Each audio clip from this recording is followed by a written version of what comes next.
This will be the best burger you guys will ever make. My mom stopped eating ground beef after watching End of Meat, but I chose to stop watching documentaries. I'm just gonna season the meat with onion powder, garlic powder, and white pepper. 4-ounce ground beef. Smash it down for 1 minute. Measure out 4 ounces of ground beef, put it on the pan, and smash it down with the sauce pot over a piece of parchment paper. It's actually pretty satisfying. One more 4-ounce. Push. Hold it down for 1 minute. It's only satisfying if you also do the same thing to the other ball.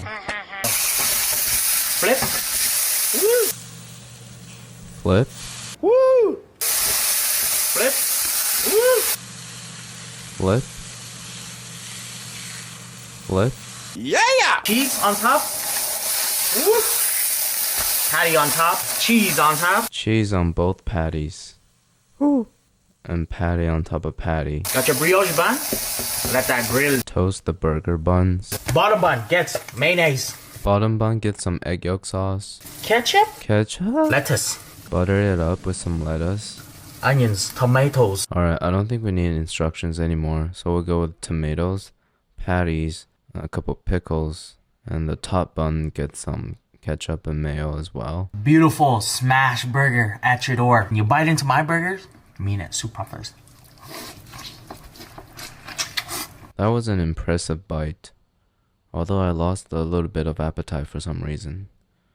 This burger is looking really good. Every time I make burgers in my apartment, I dream about owning a house in the suburbs and having a grill in the backyard, and also starting drama with my neighbors.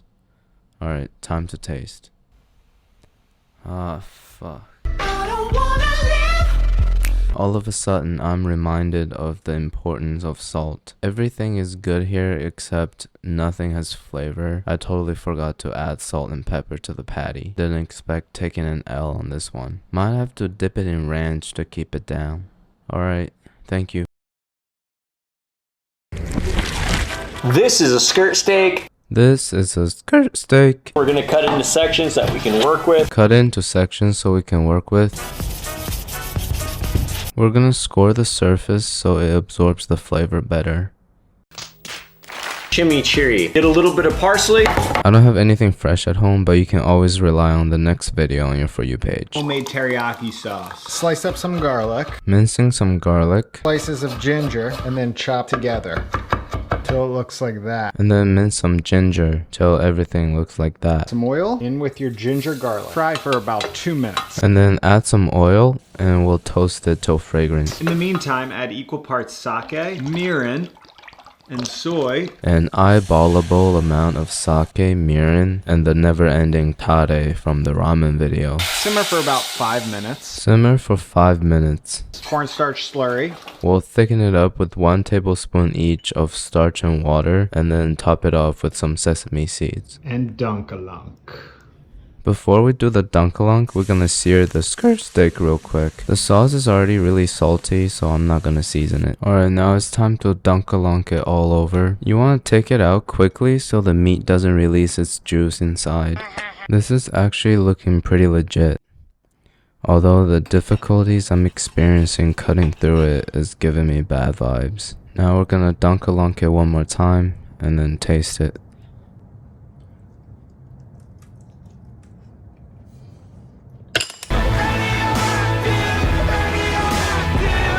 After that one bite, I realized I don't have any toothpicks at home, so I guess my tongue's gonna have a very exhausting night. If you're gonna cook skirt steak at home, make sure you cook it till medium rare or below, otherwise your teeth won't be able to handle it.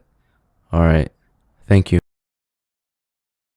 These buttery lemon shortbread cookies. It started off well. I managed to catch the lemon. It started off well as I managed to drop lemons on the floor. To rub the sugar and lemon Zest of 1 lemon and half a cup of sugar. Rub it together to release the essential oil. And then I put that massive block of butter in, and it was so hard to blend. I really should have cut it into smaller pieces. I can't help but notice that massive KitchenAid logo. I feel like it's being rubbed in my face a little bit. Smear them all over your face! I added a yolk, lemon juice for some tang. We'll add a yolk for some tang and some lemon juice for yolkiness. Stir on my highest speed. The dough's gonna look pretty pretty dry, but that's okay because when it comes together, it gets nice and soft. Adding a cup and a half of flour and using a spatula, keep slicing the butter into smaller pieces till incorporated. I call this the chop chop method. Chop, chop, chop, chop, chop, chop, chop. Put a piece of parchment paper on top and it turned out very nice and smooth, so that's what you should do. I should put a piece of parchment paper on top when I'm rolling it so it's nice and smooth. I got this new Wilton cookie cutter and I was excited to use it. It comes with all kinds of attachments for the middle. I got these glasswares from my drinking days and I'm excited to use them. I'm gonna use the martini glass for the outer layer and the champagne flute for the middle. Got a bad feeling about our next procedure.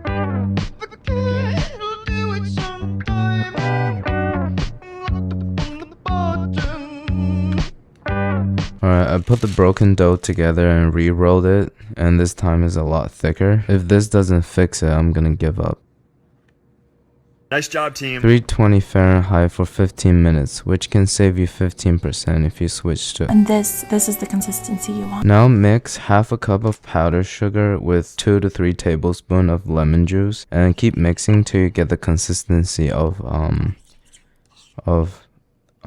By this time I was so stressed out by the process, so I didn't make my own lemon curd. I'm also pretty stressed by the process, but I have no option besides making my own. Lemon curd is super easy. To a small saucepan, whisk your egg yolks, sugar, freshly squeezed lemon juice, and unsalted butter. 3 egg yolks, half a cup of sugar, quarter cup lemon juice, and 3 tablespoons of butter. Turn your heat on medium-low and whisk the entire time for about 8 to 10 minutes. Heat it over medium-low and whisk about 9 minutes. Through a strainer to remove any lumps. Pass through a strainer and chill in the fridge. Oh my gosh, these were the best shortbread cookies I've ever had. Now it's assembly time. We'll first put the lemon curd in the sandwich bag. Cover a circular cookie with the curd. If you liked it, then you should have put a ring on it. Then finally we'll glaze the rim.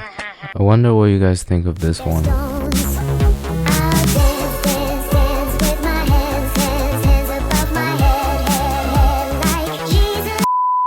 Looks like I could sell these for 99 cents at Wegmans. Now let's give it a taste.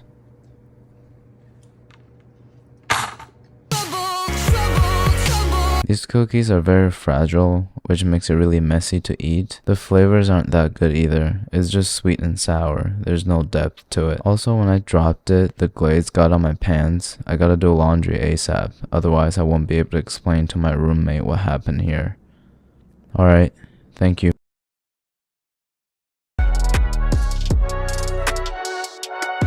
First, you need 2 pounds of chicken breast, boneless and skinless. 2 pounds of Nature's protein bars cut into cubes. 3/4 of a pound pork fat back. Back of pork fat back is pork fat belly. And well, run them through a meat grinder.